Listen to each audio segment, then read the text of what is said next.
नमस्कार, इन खबर में आपका स्वागत है। 5 राज्यों में होने वाले विधानसभा चुनाव के मद्देनजर इस कड़ाके की सर्दी में भी कहीं कि यदि सियासत सबसे ज़्यादा गर्म है तो वो है उत्तर प्रदेश।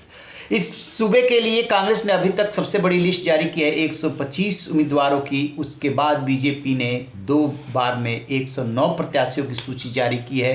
बीएसपी ने 53 और कांग्रेस आरएलडी गठबंधन ने 36 प्रत्याशियों की सूची जारी की है। लेकिन इस दौरान आपने देखा होगा कि सबसे ज़्यादा यदि कहीं जमावड़ा लगा तो वो था समाजवादी पार्टी का कार्यालय, जहाँ पे कि 3 मंत्रियों समेत बीजेपी के तमाम विधायक सपा में शामिल हो गए।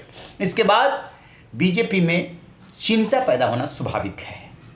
बीजेपी परेशान है। उसके साथ अब 2 ही छोटे दल रह गए हैं, निषाद पार्टी और अपना दल। और इधर बीजेपी के ही दाव से अखिलेश जो है बीजेपी को घेरने की कोशिश कर रहे हैं। जो 2017 में, जो 2014 में और 2019 में इन्होंने दाव खेला था, वही दाव अब अखिलेश चल दिए हैं कि जितने छोटे दल हैं और पिछड़ों के जो प्रभावशाली नेता हैं उनको अपने साथ जोड़ो। उनके पिता मुलायम सिंह यादव पहलवान रहे हैं, धोबिया पाठ का बहुत ज़्यादा वो जिक्र करते हैं। तो अब सबसे बड़ा सवाल ये है कि अखिलेश का धोबिया पाठ काम करेगा कि बाबा का गोरखपुर से जैसे ही टिकट मिला अखिलेश ने उनकी विदाई कर दी। अब इसको लेकर के अलग अलग सर्वे ओपिनियन पोल हुए हैं। वो क्या कहते हैं, क्या बाबा चले जाएंगे या बाबा बच जाएंगे? ये पहले रिपोर्ट सुनिए। उत्तर प्रदेश के मूड को भांपने के लिए अलग अलग एजेंसियों और टीवी चैनल्स ने सर्वे किए हैं, पब्लिक ओपिनियन लिए हैं।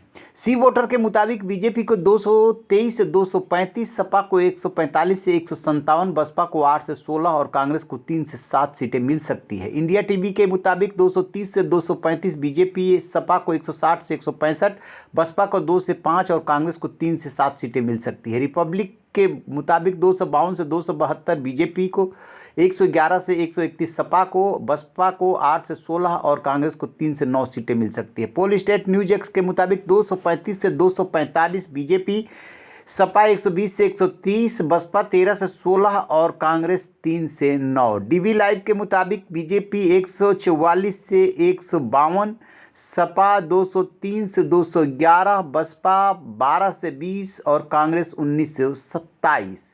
टाइम्स नाउ के मुताबिक 240 से BJP, 143 Sapa, Basapa 10, Congress 8। India news Jan Ki बात के मुताबिक 226 से 246 बीजेपी, 144 से 160 सपा, 8 से 12 बसपा और 1 सीट कांग्रेस को मिल सकती है। 2017 के चुनाव की बात करें तो बीजेपी को 312 सीटें मिली थी और 3/4 उसने बहुमत हासिल किया था। इसमें कांग्रेस और सपा का गठबंधन था, उसमें उन्हें 54 सीटें मिली थी, बसपा को 19 सीटें मिली थी।